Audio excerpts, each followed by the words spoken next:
Hello friends, स्वागत है आपको अपने YouTube channel learn with Kamlesh Gupta में। आइए आज चर्चा करने वाले हैं भूकंप, यानी भूकंप या इसको अर्थक्वेक कहें अंग्रेजी में। ये भूकंप क्या होता है, भूकंप क्या होता है, किस किस प्रकार की इसमें तरंगे होती हैं, इसको किसमें अध्ययन किया जाता है और परीक्षा के विषय से क्या महत्वपूर्ण होता है, इस सारे विषय पे आज चर्चा करने वाले हैं। प्यारे मित्रों, आइए देखते हैं भूकंप। भूकंप क्या होता है? तो भूकंप यानी पृथ्वी के सतह का कंपन करना या पृथ्वी के सतह का हिलना ही भूकंप कहलाता है।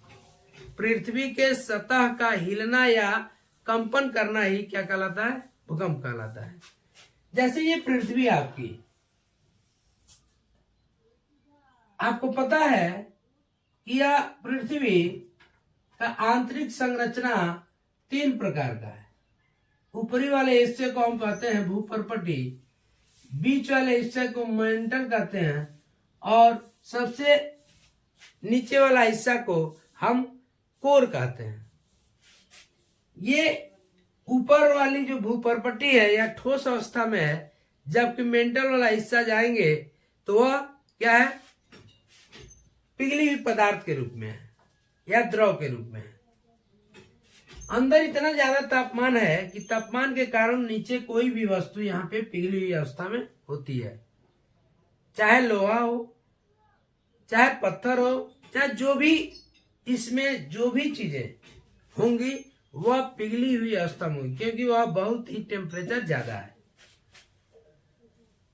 यदि भूकंप यहां से आपका भूकंप की तरंगे यहां से उत्पन्न होती हैं तो इसको हम कहते हैं केंद्र। जहां से भूकंप की तरंगे उत्पन्न हो वह केंद्र कहलाता है। साथ ही साथ सतह पे जो उसका केंद्र बिंदु होगा उसको हम अधिकेंद्र कहते हैं। क्या कहते हैं?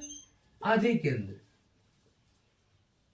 अभी यह जब यहां से तरंगे केंद्र से गुजरेंगी, यहां से तरंगे जब उत्पन्न होंगी तो इसका असर देखिए ऐसे ये वाला क्षेत्र में भी होगा।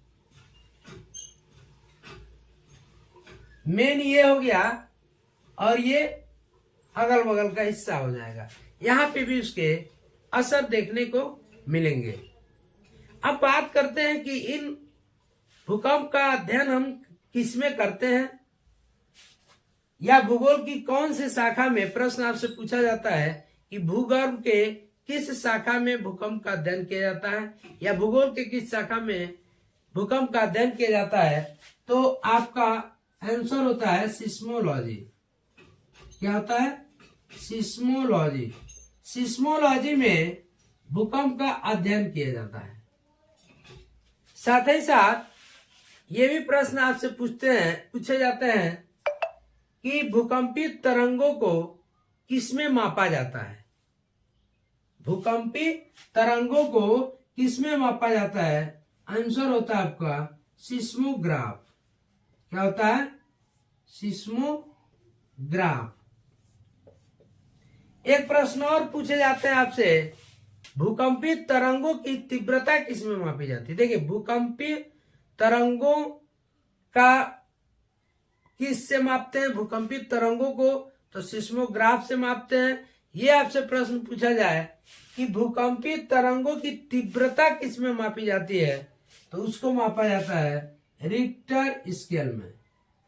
रिक्टर स्केल में, रिक्टर स्केल में भूकंपी तरंगों की तीव्रता को मापा जाता है। अब ये भूकंप आते क्यों हैं, क्या कारण होते हैं, इसको भी जानेंगे।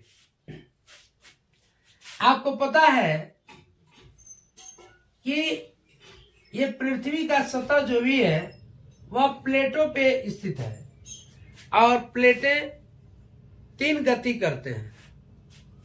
एक होता है कि प्लेट ऐसे,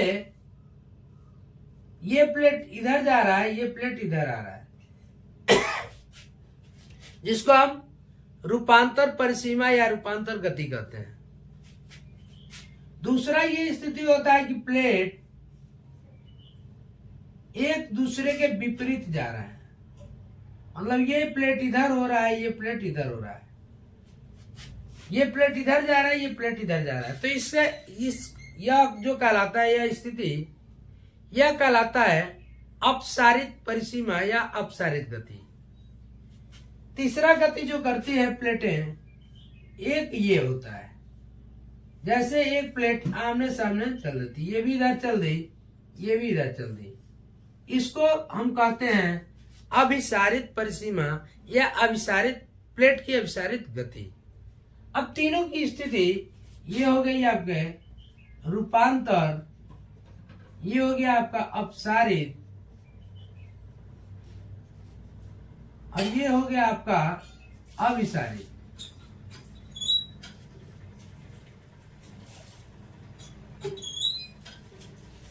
रूपांतर, अपसारित और अभिसारित।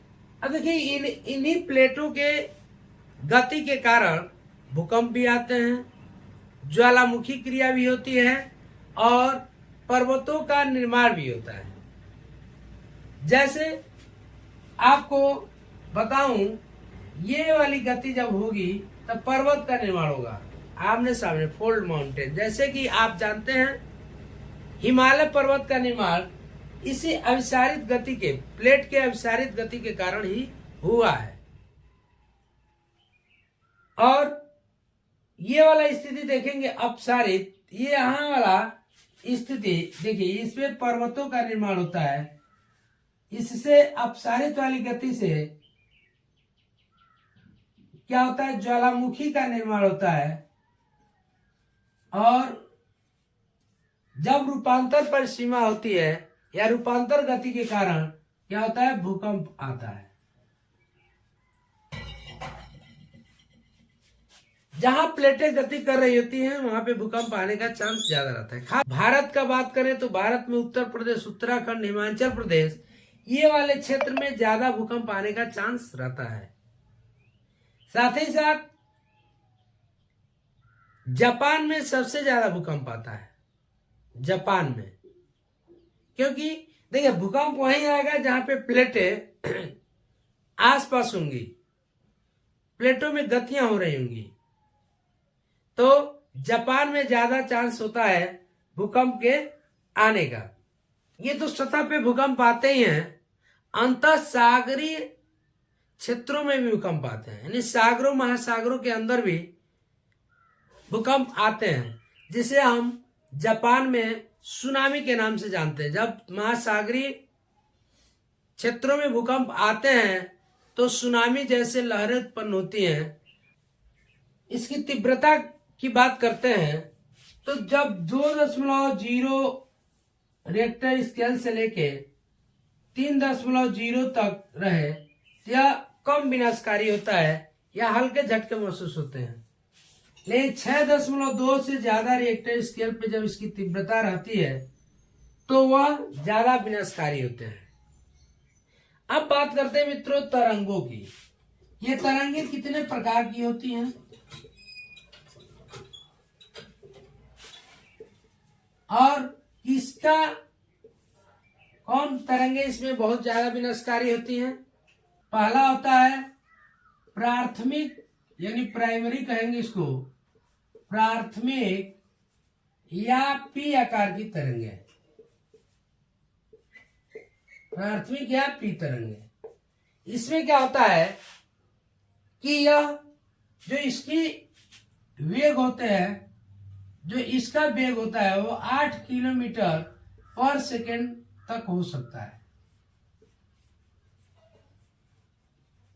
यानी इसका वेग सबसे ज्यादा होता है और 8 किलोमीटर प्रति सेकेंड इसका वेग होता है। ये तरंगे केंद्र से गुजर सकती हैं। ये तरंगे यानी ये तरंगे केंद्र से भी गुजर सकती हैं। दूसरा है द्वितीयक या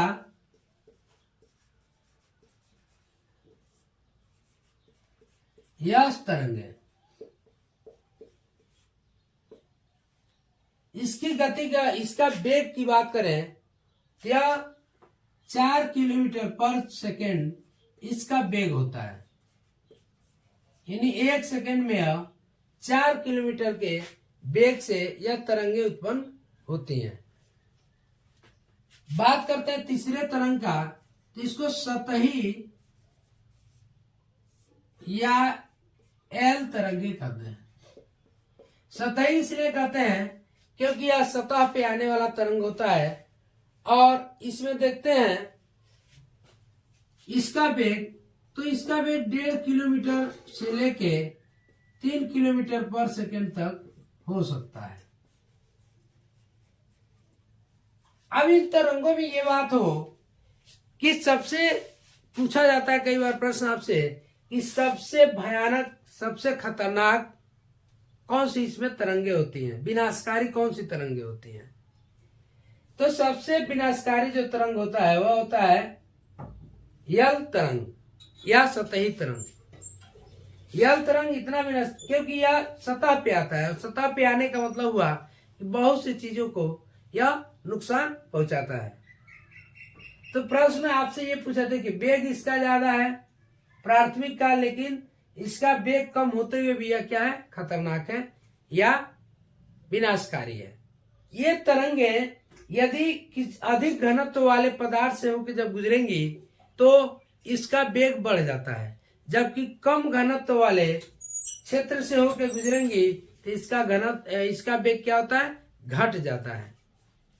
मित्रों, ये था आज का भूकंप से जुड़ी हुई महत्वपूर्ण जानकारियां। मुझे उम्मीद है कि ये क्लास आपको अच्छा लगा होगा। प्लीज अच्छा लगा है तो प्लीज चैनल को तुरंत सब्सक्राइब कर लीजिए, अभी तक सब्सक्राइब नहीं किए हो तो, और बेल आइकन का बटन जरूर दबा दीजिएगा ताकि प्रत्येक वीडियो का नोटिफिकेशन आप तक पहुंच सके और आप सबसे पहले उसको देख सके। मिलते हैं अगले वीडियो में, तब तक के लिए जय हिंद, जय भारत।